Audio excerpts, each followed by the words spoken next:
इस world cup में tension जो है वो खत्म नहीं हुई है, टेंशन बढ़ गई है। और टेंशन सरहद के उस पार और इस पार दोनों है। इससे पहले इंडिया की बात थी, इंडिया संडे को अगर वेस्ट इंडीज को हराएगा तो सेमीफाइनल जाएगा। और आज एक टेंशन पाकिस्तान के खेमे में भी है, लेकिन पाकिस्तान को कम से कम यह रिलीफ होगा, हाँ एक दिन और जिंदा हो गए। क्योंकि आज न्यूजीलैंड और इंग्लैंड के मैच में पाकिस्तान चाहता था न्यूजीलैंड हार जाए। अगर न्यूजीलैंड आज हार गया तो पाकिस्तान कल श्रीलंका को हरा के 3 पॉइंट पे पहुंचेगा और न्यूजीलैंड के भी 3 ही पॉइंट रह जाएंगे। अच्छा, नतीजा पाकिस्तान के फेवर में गया क्योंकि इंग्लैंड तीनों मैच जीत गया। इंग्लैंड तो टॉप कर गया है पूल, लेकिन न्यूजीलैंड फंस गया। और न्यूजीलैंड ऐसा मैच हारा है दोस्तों, मैं एक बात बताऊं आपको, they had no business to lose. और न्यूजीलैंड ने विनिंग पोजीशन से 2 बार इस मैच को हारा। 13 ओवर में 116 रन थे और एंड में वो सिर्फ 159 बनाने में कामयाब हुए। 159 मुझे लगा इस विकेट पे अच्छा है। और न्यूजीलैंड ने ऊपर से आउट भी कर दिए 2 रन पे 2, फिर थोड़े से रन आ रहे हैं, फिर आउट हो रहा है, रन आ रहे हैं, आउट हो रहे हैं। और हालात ये हो गए कि 3 ओवर रह गए, 3 ओवर रह गए और 43 रन है, 6 आउट भी हो गए।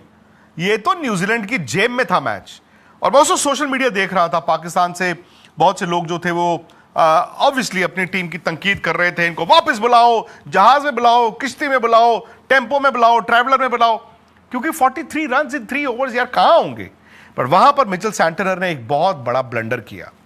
आप ऑफ स्पिनर ग्लेन फिलिप्स से 18वां ओवर नहीं करा सकते, तब जबकि 2 राइट हैंडर्स खेल रहे हैं और उनके पास कोई विकल्प नहीं है, कोई ऑप्शन नहीं है, उन्होंने छिक्के ही मारने हैं। उस ओवर में 22 रन आ गए जी। और जब एक ओवर में 22 रन आ गए और उसके बाद मिचेल सैंटनर ने अगला ओवर किया, उसमें भी रन आ गए, मैच खत्म हो गया। लास्ट ओवर वो कॉस्मेटिक आर्टिफिशियल एक्साइटमेंट थी और इंग्लैंड इस मैच को जीत गया। अब इंग्लैंड के मैच जीतने से क्या हुआ, जैसे मैंने आपको बताया, अब न्यूजीलैंड 3 पॉइंट पे रुक गया है। न्यूजीलैंड का हालांकि मैं नेट रन रेट आपको दिखा देता हूं, नेट रन रेट में ज्यादा फर्क नहीं आया। क्यों? क्योंकि ये बड़ा क्लोज मैच आ रहे। पाकिस्तान चाहता था वो बड़े मार्जिन से हारे, बट पाकिस्तान इस बात से भी खुश है कि न्यूजीलैंड हार गया। सो ये है जी 1.390 न्यूजीलैंड है और पाकिस्तान का 0.1 है। कल वो श्रीलंका को खेलेंगे, अगर पाकिस्तान लंका को हराएगा तो 3 पॉइंट पे पहुंच जाएगा। 3 पॉइंट का मतलब होगा उनका और न्यूजीलैंड का जो है पॉइंट बराबर हो गए। लेकिन इनका जो नेट रन रेट है पाकिस्तान का बहुत पीछे है, वो है -0.461। यानी कि अब उनके लिए, यानी कि पाकिस्तान के लिए कुदरत का निजाम लाइफलाइन शुरू हो गई। वो केबीसी में होता है ना, कंटेस्टेंट को लाइफलाइंस मिलती हैं। सो पाकिस्तान को जो लाइफलाइन मिली है उसका नाम है कुदरत का निजाम। और मैं जानता हूं एक लाइफलाइन इंडिया को भी मिली हुई है, संडे उन्होंने एक्सरसाइज करनी है। अब कुदरत का निजाम यह बताता है कि पाकिस्तान को इस मुकाबले में, इस मैच में कल श्रीलंका को या तो 64-65 रन से हराना होगा, जो मेरा मानना है कि मुश्किल होता है, या फिर अगर लंका पहले बैटिंग करता है और रफली 150 के करीब रन बनाता है, 150-160, तो पाकिस्तान को उस टारगेट को 13 या 13.1 ओवर्स में कंप्लीट करना होगा। सो अगर इस तरह की सिचुएशन आती है, पहले मैं जानता हूं कि अभी तो पाकिस्तान जिसने एक मैच नहीं जीता है सुपर 8 में, उसको लंका को पहले तो हराना है। ये मैच कैंडी में है, लेकिन कभी कभी पता क्या होता है, जब आप ना मतलब दब दब के खेल रहे होते हैं, सो हार लिखी होती है। कई ऐसे मौके आते हैं, सर पे कफन बांधा और रास्ता निकल आता है। पहले की पाकिस्तान टीम ये बहुत आराम से कर देती थी, बड़े ही आराम से कर देती थी। और ऐसी सिचुएशंस में लोग कहते थे भैया अगर ये नॉकआउट में आ गए ना, ये बड़े खूंखार हो जाएंगे, ये तो टूर्नामेंट जीत जाएंगे। मुझे नहीं मालूम इस टीम में वो गुर्दा है कि नहीं है, अभी तक दिखाया नहीं है। उनके पास बॉलिंग फिर भी है, बैटिंग नहीं है। और जब आपकी टीम में इतने डिफरेंसेस हैं, वो साफ दिखता है कि सलमान आगा की कप्तानी में, उनकी स्ट्रैटेजीज में, वो दिखता है कि यार ये डरे डरे खेलते हैं। बट क्या पाकिस्तान इस मैच में गुर्दे के साथ सर पे कफन बांध के आ सकता है? और अगर इस तरह की जब सिचुएशन होती है दोस्तों, टॉस आपके हाथ में नहीं है। टॉस तो लंका भी जीत सकता है, पाकिस्तान भी जीत सकता है। पर मेरा यह मानना है इस तरह की सिचुएशन में अगर पाकिस्तान टॉस जीतेगा, उसको बॉल करना चाहिए पहले। क्यों? क्योंकि आप कह के 64-65 रन से मैच नहीं जीत सकते। आपने जी 200 भी बना दिए तो कह के थोड़ी कि तुम्हें 135 पे आउट कर देंगे। भले वो 145 बना दे तो आप जीत के भी बाहर हो। लेकिन आपके हाथ में क्या होता है? आपके हाथ में होता है कि अगर आप पहले बॉल डालो, सो आपको मालूम है कि हमने लंका को इतने रनों पर आउट कर दिया, फिर आपको मालूम है हमने 13 या 13.1 ओवर में चेज करना है। आप कोशिश तो करते हो ना, यू एटलीस्ट नो कि हम क्या करना चाहते हैं। और यह भी बात है कि पाकिस्तान के पास, मेरा मानना बॉलिंग बुरी नहीं है, अगर स्पिनर्स का अच्छा इस्तेमाल, स्पेशली उस्मान तारिक का इस्तेमाल, शाहीन अफरीदी ने पिछले मैच में विकेटें ली, सैम आयूब बॉल अच्छा डाल देते हैं, अबरार को अगर ये खिला लेते हैं और किसी एक स्पिनर को ये ड्रॉप कर देते हैं, बिकॉज आपको ना रिस्क लेना होगा।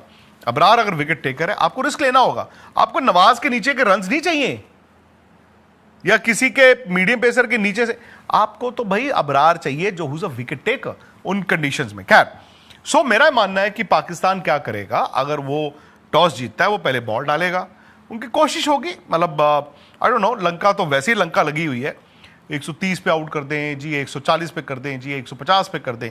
सो जितना कम में उनको आउट करेंगे उतना पाकिस्तान के लिए बेहतर होगा। वो जो 13.1 हमने रफली हाइपोथेटिकली 150 160 स्कोर रखा हुआ है, 13.1, द मोमेंट वो स्कोर कम हो जाए तो वो आपको ना उतनी गेंदें थोड़ी सी और मिल जाएंगी, परहैप्स 4 गेंदें और 5 गेंदें और वो थोड़ा मुमकिन होता है। सो मैं तो ये कहूंगा मुश्किल है पर मुमकिन है। अब बात पता कहां आ जाती है, ये पाकिस्तान की टीम कौन सी टीम है? क्या ये पाकिस्तान की टीम मानती भी है कि हम क्वालिफाई कर सकते हैं? क्या इस पाकिस्तान की टीम को अपने पर यकीन भी है? और ये पाकिस्तान की टीम कल क्या ये सोच के आएगी कि हमने जाना ही जाना है, हमने उस्मान तारिक से विकेटें लेनी है, या फिर वही सजाने के लिए ड्राइंग रूम में आप उस्मान तारिक को ले आएंगे, वही आप पहाड़ा पड़ेंगे, 10 के बाद ओवर कराने हैं, ऊपर से पकड़ना पड़ेगा दोस्तों। ऐसे अगर आप जीत गए तो भैया आप सेमीफाइनल खेल रहे हो, ये याद रखना। बट अगेन, अब बात श्रीलंका की भी है। श्रीलंका में प्ले फॉर देयर प्राइड।